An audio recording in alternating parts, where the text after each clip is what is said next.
Hello, Katrina. Thank you so much for being here with us in our newsroom. Many of our audience are followers and readers of you and your colleagues' coverage at the Wire China. We've read your story on the Justin Sun. We read your colleague's story on HNA, and we also, pour over those exclusive interviews with Susan Shirk, Liz Perry, and people like them. But they might not know the reporters and the authors behind those stories all that well. So before we get started, can you first just introduce yourself a little more? What interests you the most about your work covering China?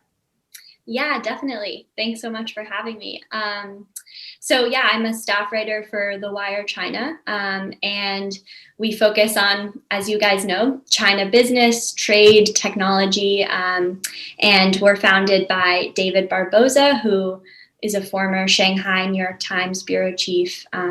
He won the Pulitzer for reporting on China, ended up leaving, and decided to start this magazine. So we're new, but we're really excited that all of our readers are loving our coverage. But before the Wire China, I got a master's as a Schwarzman Scholar at Tsinghua University. I was there up until the pandemic and had to come home. But my reporting before then has been in a lot of different places: New York Times, Atlantic, Providence Journal, where I went to college, SupChina, which I'm sure you guys know as well.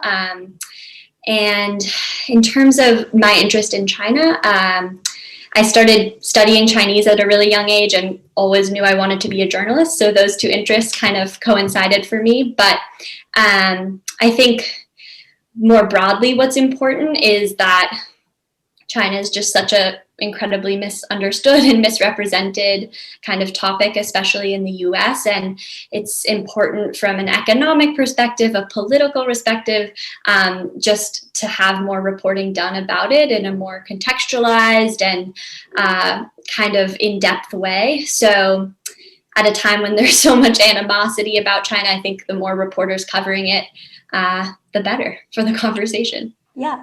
Thank you so much for that answer. So that brought us naturally to our next topic, which is your recent feature article published in the Wire China, The Great Expulsion, in which you weaves together so many aspects of history and present of Chinese reporting and China reporters.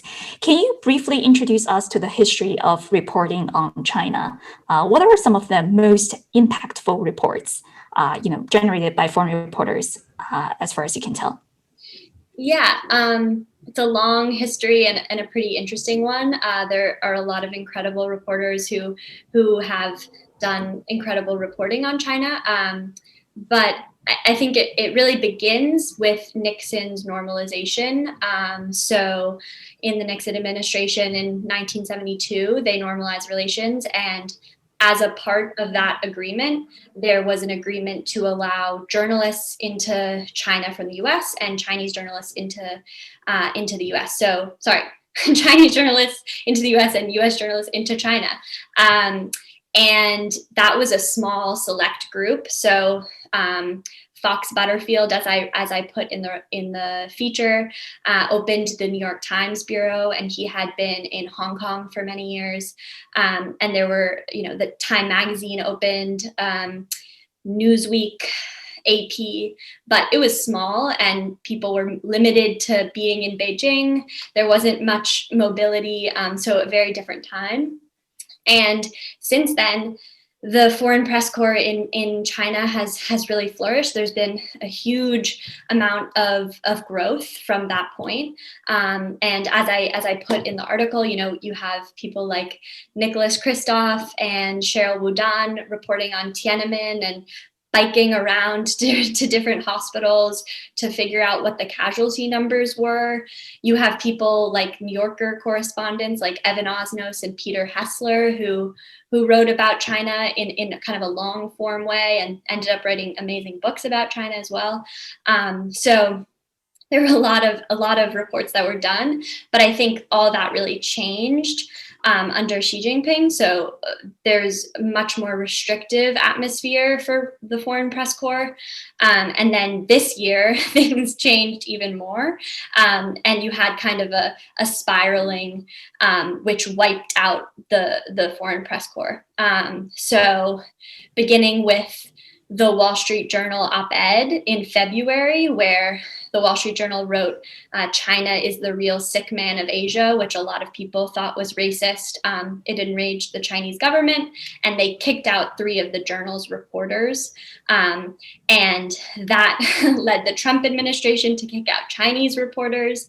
And then that ended up with China kicking out even more American reporters. So that tit for tat really ended up that now for those 3 major American news organizations, we have 5 journalists on the ground. So trying to report on the most populous nation in the world with 5 reporters, as you can imagine, as a reporter yourself, is pretty difficult. And there were a bunch of other detentions of there was a Chinese journalist for Bloomberg, Hayes Fan, who ended up being detained, an Australian reporter for CGTN, who was also detained.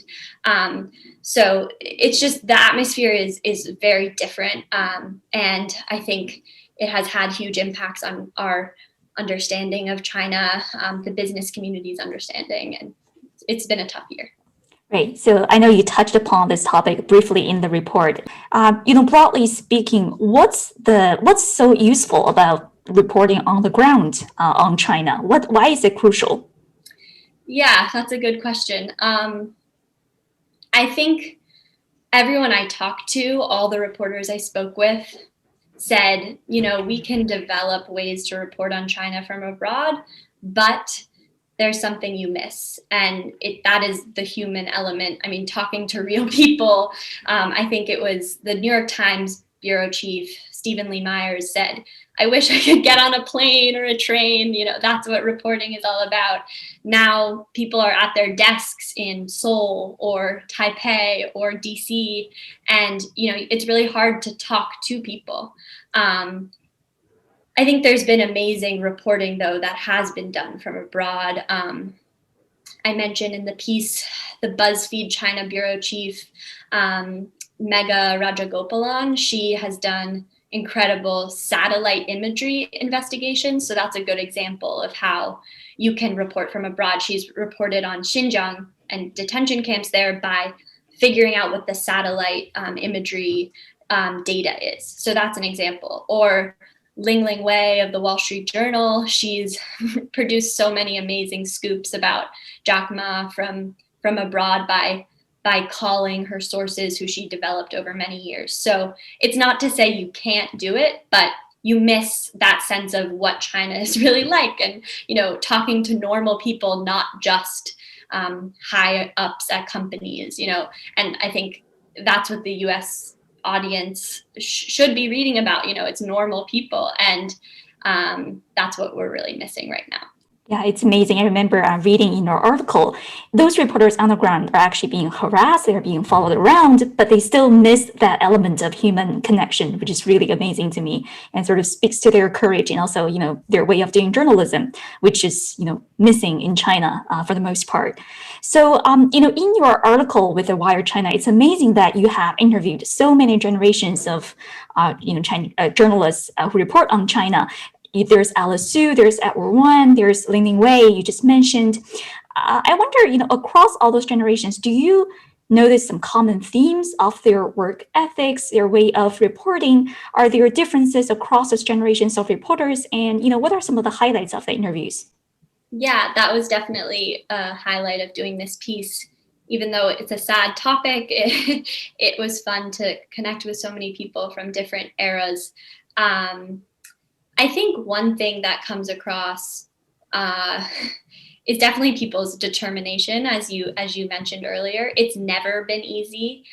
Speaking to someone like Mike Chinoy, who opened the first CNN Beijing bureau, it really comes across that it's not ever been a cakewalk, but these journalists feel like it's their duty to be doing as much important work as possible, and that's pretty amazing. Mike actually has a documentary series called Assignment China, which kind of goes through the history of reporters in China, and it's amazing. I recommend everyone to watch it.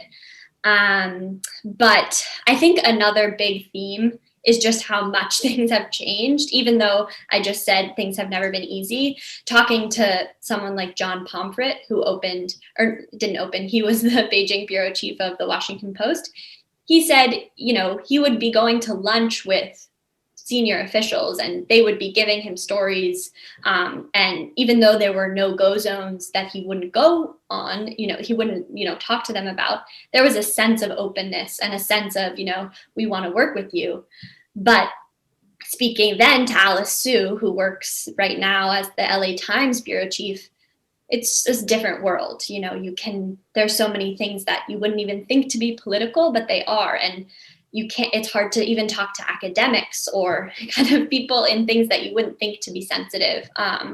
And I describe in that piece just how Alice, she's an amazing reporter, and she, her experiences all over in Xinjiang and Inner Mongolia, she's followed everywhere. She has a tough time of it, and yet she still is going after these stories. So that's incredibly inspiring. Another theme that I think everyone said is that obviously Chinese reporters for the American bureaus, by law, they're not allowed to be called reporters. By Chinese law, they have to term them researchers, but they are invaluable to the bureau and they're incredibly brave. Chinese reporters can't leave China if they get expelled. American reporters can. So they are the backbone of a lot of these bureaus and they don't get a lot of credit. So I think everyone said, we couldn't be doing it without those reporters too. I'm going to call them reporters, even though they're not technically called reporters. So I think that's important to remember. It's not only the foreign reporters there. It's definitely the Chinese reporters who work for the bureaus too. Yeah, that's a really important point. I mean, so, take the case of Hayes Fan. She's actually not a official reporter for Bloomberg. She's technically a researcher, or as we call 中密, so, Chinese secretary. So, when things like this happen, it's especially sensitive, and she's especially vulnerable compared with other cases of foreign reporters. She doesn't get the chance to leave. She doesn't get consular support, as in the case of some other reporters. So, speaking of this issue of China reporters or China researchers, do you see any possibility of foreign media reforming their system to give them more protection and more rights? Yeah, I mean, I hope so. I think that would be, it's so necessary. And so many of the foreign reporters say, I worry about this every day, but that doesn't mean that very much protection gets given to these reporters. And Hayes Fan is such a horrible example of, everyone said to me, she is an incredible reporter and she's the best. Her sourcing is the best. And the fact that she would be targeted is really sad.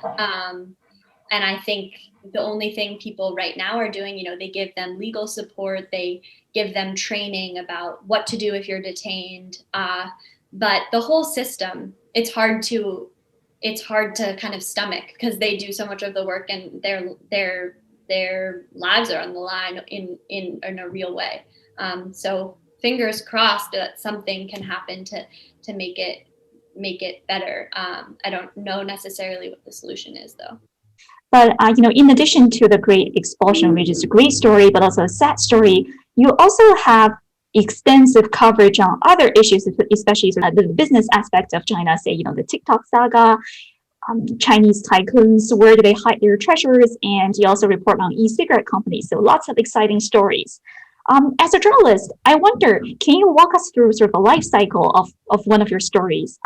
How do you get ideas? How do you get sources? And, how long does it take to write it all up? And how do you do editing and make sure everything is correct? Yeah. I think a life cycle of a report is most of the time is spent just doing the reporting and the interviewing. So I think the bulk of it is just calling as many people as possible, reading as much as possible, figuring out what all the angles are. And I'm very lucky at The Wire to have incredible editors. So once I feel like I have all the reporting and I've written a rough draft, I feel pretty confident that the final product is going to be handled well by my incredibly talented editors. So that's great. But yeah, I think just it's important to just call as many people as possible. That's kind of the best thing that you can do. And in terms of the ideas, I think we are always trying to do cross-border stories. So we don't try to cover domestic China things because we can't do it as well because we're not there. So we do, how the world is impacting China or how China is impacting the world in some business capacity, trade capacity. And I think it's the most fun when ideas come from one story to the next. So I've done a few stories over the past few months about military aviation topics with my colleague Eli Binder. And we were doing a story about AVIC, which is a military defense contractor in China. They bought up a lot of companies post-financial crisis in the US. And the story was kind of about, what does this mean? Should we have let this military contractor buy these US companies?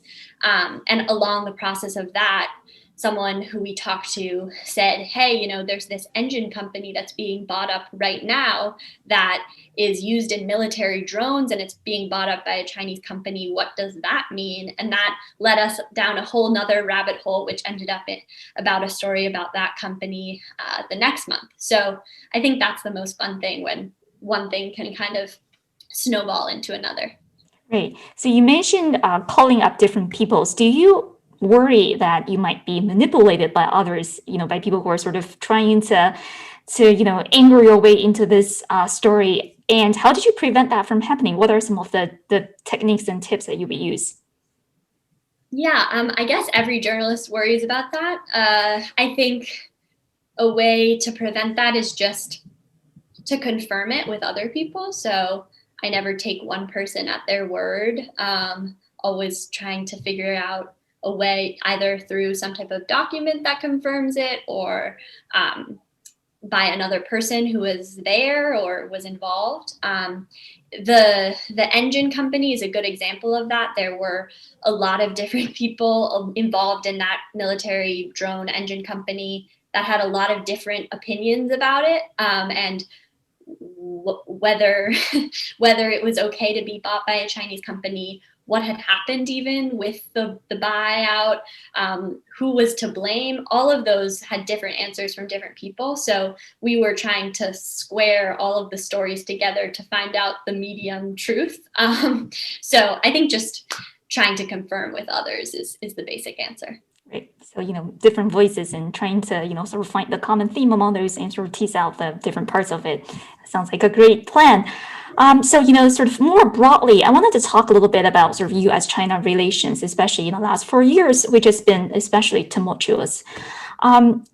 Journalists get expelled from both countries, but from your interview with experts, I get the sense of urgency that some sort of normalcy needs to be restored. Do you, looking forward for this new administration, do you expect things to change under the Biden administration? And what are some of the small steps that can take place between the two countries? Yeah, it's hard to predict what exactly is going to happen in the next 4 years. As we've seen with COVID, anything can happen. But the experts that I speak to seem to think that the Biden administration definitely is still going to be tough on China economically, in terms of sanctions, trade, and in terms of human rights. But it will be less tumultuous, so things will happen in a more predictable way. I think everyone will tell you that. Traditional diplomacy will be more involved. And I think the journalist issue, that approach has the potential to make real headway instead of tit for tat, which we've seen over the past year. There could be a diplomatic agreement that comes that says, both sides sit down and say, we want journalists in the other country. How do we come to that type of conclusion or that type of solution? Some people say that we should, give a few, 100 to one country, 100 to another, and then call it a day. But I think that type of small step of reestablishing journalist visas would be a first checkbox that we could do, and then move on from there to the more complicated issues like trade or technology, all these complicated issues we're dealing with.